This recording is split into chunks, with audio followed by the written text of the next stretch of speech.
Praise Lord. ദൈവനാമത്തെ നന്ദിയോടെ സ്തോത്രം. ക്രിസ്തുവിൽ എല്ലാവരും സന്തോഷമായിരിക്കുന്നു എന്ന് വിശ്വസിക്കുന്നു.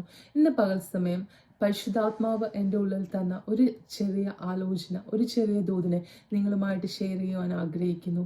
ഹല്ലേലൂയ. ഞാൻ വിശ്വസിക്കുന്നു അത് എന്നെ കേൾക്കുന്ന ഓരോരുത്തരുടെയും ജീവിതത്തിൽ അത് ഏറ്റവും അനുഗ്രഹമായി തീരുമെന്ന്, നിങ്ങളെ ബലപ്പെടുത്തുവാൻ തക്കോണം ഇടയായി തീരുമെന്ന് ഞാൻ വിശ്വസിക്കുകയും പ്രാർത്ഥിക്കുകയും ചെയ്യുന്നു. നമുക്ക് വളരെ പരിചിതമായ ഒരു കഥാപാത്രമാണ് നമ്മുടെ ബൈബിളിൽ 1 ശമൂവേലിലെ ഹന്നയെക്കുറിച്ച്. ഹല്ലേലൂയ. നമുക്കറിയാം, നമ്മൾ ചെറിയ പ്രായം മുതലേ സൺഡേ സ്കൂളിലൊക്കെ പഠിക്കുന്നതാണ് ഹന്നയെക്കുറിച്ച്. ഹല്ലേലൂയ. അവളുടെ ജീവിതത്തിൽ അവൾക്ക് കുഞ്ഞുങ്ങളില്ലായിരുന്നു. ഹല്ലേലൂയ. 1 ശമൂവേൽ 1:5 നമ്മൾ വായിക്കുമ്പോൾ അതിനകത്ത് ഇങ്ങനെയാണ് പറയുന്നത്, യഹോവ അവളുടെ ഗർഭം അടച്ചിരുന്നു. ആരാണ്? യഹോവയാണ് അവളുടെ ഗർഭം അടച്ചിരുന്നത്. കാരണം യഹോവയ്ക്ക് അവളെക്കുറിച്ച്, ഹല്ലേലൂയ, കർത്താവിന് ഒരു പർപ്പസ് ഉണ്ടായിരുന്നു, ഒരു അപ്പോയിന്റഡ് ടൈം ഉണ്ടായിരുന്നു അവളുടെ ജീവിതത്തിൽ. അവളിൽ നിന്ന് ഒരു അഭിഷക്ത തലമുറ പുറത്തു വരാനുണ്ടായിരുന്നു. അതിന് കർത്താവിനൊരു ടൈം ഉണ്ടായിരുന്നത് കൊണ്ട് കർത്താവ് അവളുടെ ഗർഭം അടച്ചിരുന്നു. അങ്ങനെ അടച്ചത് കൊണ്ട് അവളുടെ ജീവിതത്തിൽ പല ഭാരങ്ങളിലൂടെ പോയത് നമ്മൾ കാണുന്നുണ്ട്. അവൾ അവിടെ കരയുന്നു, അവൾ പട്ടിണി കിടക്കുന്നു, വ്യസനിക്കുന്നു എന്നൊക്കെ നമ്മൾ കാണുന്നുണ്ട്.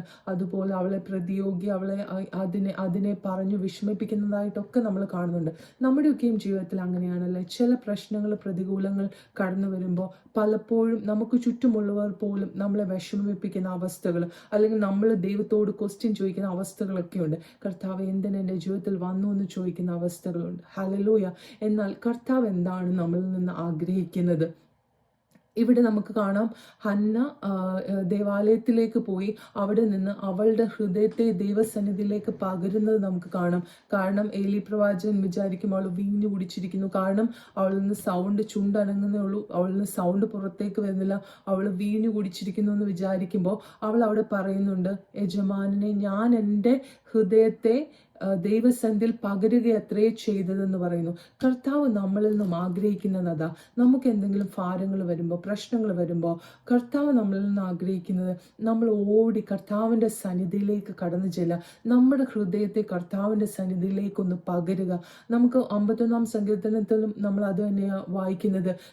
തകർന്നും നുറുങ്ങിയും ഇരിക്കുന്ന ഹൃദയത്തെ നിരസിക്കാത്ത ഒരു ദൈവമാണ് നമ്മുടെ ദൈവം, അല്ലേ? അതുപോലെ നമുക്ക് എപ്പോൾ വേണമെങ്കിലും കർത്താവിൻ്റെ സന്നിധിയിൽ കടന്നു നിന്ന് നമ്മുടെ ഭാരങ്ങളെ നമുക്ക് കർത്താവിൻ്റെ സന്നിധിയിൽ പകരാം. ഹല്ലേലൂയ. കാരണം നമുക്ക്, ഹല്ലേലൂയ, നമുക്ക് ആ കൃപാസനത്തോട് ഓടി ചെല്ലുവാൻ തക്കണം, അടുത്ത് ചെല്ലുവാൻ തക്കണം കർത്താവിൻ്റെ സന്നിധിയിൽ. കർത്താവ് അത്രയ്ക്കും വലിയൊരു പദവിയാണ് നമുക്ക് തന്നേക്കുന്നത്. എപ്പോൾ വേണമെങ്കിലും അപ്പൻ്റെ സന്നിധിയിലേക്ക് കടന്നു നിന്ന് അപ്പനോട് സംസാരിക്കാൻ കഴിയും. ഹല്ലേലൂയ. അങ്ങനെയാണെങ്കിൽ നമ്മുടെ ജീവിതത്തിലും ഓരോ കാര്യങ്ങൾ കടന്നു വരുമ്പോഴും കർത്താവിൻ്റെ സന്നിധിയിൽ ചെന്ന് നമ്മുടെ ഹൃദയത്തെ ദൈവസന്നിധിയിൽ പകരുമെങ്കിൽ, ഹല്ലേലൂയ, കർത്താവ്, ഹല്ലേലൂയ, നമ്മൾക്ക് വേണ്ടി പ്രവർത്തിക്കുന്ന ഒരു ദൈവമാണ്. അത് കഴിഞ്ഞ് അവൾ അങ്ങനെ പറഞ്ഞു കഴിയുമ്പോൾ ഏലി പ്രവാചകൻ പറയുന്നുണ്ട്, യഹോവ നിനക്ക് അങ്ങനെ ചെയ്യട്ടെ എന്ന് പറയുന്നുണ്ട്. ഹല്ലേലൂയ. ഇസ്രായേലിന്റെ ദൈവത്തോട് നീ കഴിച്ച അപേക്ഷ അവൻ നിനക്ക് നൽകട്ടെ എന്ന് ഏലി പറഞ്ഞു. അപ്പോൾ ഹന്ന പറയുന്നുണ്ട്, അടിയന് തൃക്കണ്ണിൽ കൃപ ലഭിക്കുമാറാകട്ടെ എന്ന് പറഞ്ഞു. പിന്നെ അവിടെ അടുത്ത് പറയുന്നത്, അവളുടെ മുഖം പിന്നെ വാടിയതുമില്ല. ഹല്ലേലൂയ. യഹോവ അത് നിനക്ക് ചെയ്യട്ടെ എന്ന് ഏലി പറഞ്ഞു കഴിഞ്ഞപ്പോൾ അവൾ അതിനെ ഏറ്റെടുത്തു. പിന്നെ അവൾ അവിടെ വിഷമിച്ചില്ല എന്നാണ് കാണുന്നത്. നമ്മുടെ ജീവിതത്തിലും നമുക്ക് വരുന്ന, നമ്മളുടെ മുമ്പിൽ അടയപ്പെടുന്ന പലതിൻ്റെയും മുമ്പിൽ നമ്മൾ ഭാരപ്പെട്ടും നിരാശപ്പെട്ടും ഇരിക്കുമ്പോൾ കർത്താവ് നമ്മൾ വചനത്തിലൂടെ സംസാരിക്കാറുണ്ട്. നമ്മൾ കേൾക്കുന്ന പ്രസംഗങ്ങൾ കൂടെ, അല്ലെങ്കിൽ നമുക്ക് കിട്ടുന്ന പ്രവചന ദൂതുകളിലൂടെ ഒക്കെ നമ്മളോട് കർത്താവ് സംസാരിക്കാറുണ്ട്. പക്ഷെ പലപ്പോഴും അത് മുറുകെ പിടിക്കാൻ നമുക്ക് കഴിയുന്നില്ല. ഹല്ലേലൂയ. എന്നാൽ ഇവിടെ പറയുന്നത് അവളുടെ മുഖം പിന്നെ വാടിയതുമില്ല എന്നാ. അത് കഴിഞ്ഞിട്ട് നമ്മൾ അതിൻ്റെ 1:20 വായിക്കുന്നത്, യഹോവ അവളെ ഓർത്തു എന്ന് കാണുന്നുണ്ട്. അതിൽ ഹീബ്രു വേർഷനിൽ അതിൻ്റെ അർത്ഥം പറഞ്ഞിരിക്കുന്നത് യഹോവ അവൾക്ക് വേണ്ടി പ്രവർത്തിച്ചു എന്ന്. കാരണം അതായിരുന്നു ദൈവത്തിന് അവളുടെ ജീവിതത്തിൽ പ്രവർത്തിക്കാനുള്ള ടൈം അതായിരുന്നു. ആ ടൈം ആയപ്പോൾ യഹോവ അവളെ ഓർത്തു. അത് കഴിഞ്ഞ് നമ്മൾ കാണുന്നത് ഹന്ന ഗർഭം ധരിച്ച് ഒരു മകനെ പ്രസവിച്ചു. ഹല്ലേലൂയ, ആമേൻ, ഹല്ലേലൂയ. കർത്താവ് അവളുടെ ജീവിതത്തിൽ, കർത്താവ് വെച്ച ആ അപ്പോയിന്റഡ് ടൈമിൽ അവളെ കർത്താവ് അനുഗ്രഹിച്ചു. ഹല്ലേലൂയ. നമ്മുടെ ജീവിതത്തിലും കർത്താവ് നമ്മുടെ ജീവിതത്തിൽ നമുക്ക് വേണ്ടി വെച്ചേക്കുന്ന ഒരു അപ്പോയിന്റ്മെന്റ് ടൈമുണ്ട്. ഹല്ലേലൂയ, ആമേൻ, ഹല്ലേലൂയ. നമ്മളെ ഈ ലോക സ്ഥാപനത്തിന് മുമ്പേ നമ്മളെ വിളിച്ചു വേർതിരിച്ച കർത്താവിന് നമ്മുടെ ഓരോരുത്തരുടെയും ജീവിതത്തിൽ കർത്താവിനൊരു പദ്ധതിയുണ്ട്, ഒരു പർപ്പസ് ഉണ്ട്. ഹല്ലേലൂയ. അത് അപ്പന്റെ സമയത്ത് അത് നിവർത്തീകരിക്കപ്പെടുക തന്നെ ചെയ്യും. ഹല്ലേലൂയ.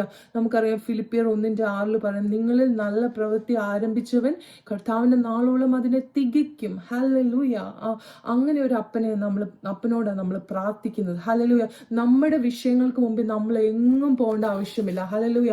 കർത്താവിന് നേർച്ച കഴിക്കേണ്ട ആവശ്യമില്ല. ഒന്നും നമ്മൾ സങ്കീർത്തനം 51 വായിക്കുന്ന എങ്ങനെയാണ്, ഹനനയാഗം നീ ഇച്ഛിക്കുന്നില്ല. അതിന്റെ 51:16 ഇങ്ങനെ പറയുന്നത്, ഹനനയാഗം നീ ഇച്ഛിക്കുന്നില്ല. ദാവീദ് പറയുന്നതാണ്, ഹനനയാഗം നീ ഇച്ഛിക്കുന്നില്ല, അല്ലെങ്കിൽ ഞാൻ അർപ്പിക്കുമായിരുന്നു. ഹോമയാഗത്തിൽ നിനക്ക് പ്രസാദവുമില്ല. ഹല്ലേലൂയ. കർത്താവിന് നമ്മൾ കഴിക്കുന്ന നേർച്ചകളും കാഴ്ചകളും ഒന്നുമല്ല. ഞാൻ അവിടെ പോയി മെഴുകുതിരി കത്തിക്കാൻ, ഞാൻ അങ്ങോട്ട് പോയി, ഇതൊന്നുമല്ല കർത്താവിനുണ്ട്. കർത്താവിന് വേണ്ടത് അടുത്ത വാക്യത്തിൽ പറയുന്നുണ്ട്, ദൈവത്തിന്റെ ഹനനയാഗം എന്താന്ന് വെച്ചാൽ, ദൈവത്തിന്റെ ഹനനയാഗങ്ങൾ തകർന്നിരിക്കുന്ന മനസ്സ്, തകർന്നും നുറുകിയും ഇരിക്കുന്ന ഹൃദയത്തെ യഹോവ നിരസിക്കില്ല.